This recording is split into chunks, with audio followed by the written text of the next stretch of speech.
You ask Tiger to solve. This deals with linear equations with one unknown. The final result is j equals -7/5. Let's solve it step by step. Simplify the expression. Group like terms. Simplify the arithmetic. Group all constants on the right side of the equation. Subtract 14 from both sides. Simplify the arithmetic.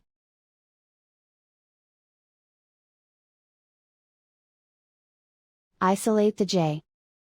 Divide both sides by 10. Simplify the fraction. Find the greatest common factor of the numerator and denominator. Factor out and cancel the greatest common factor. And so the final result is j equals -7/5.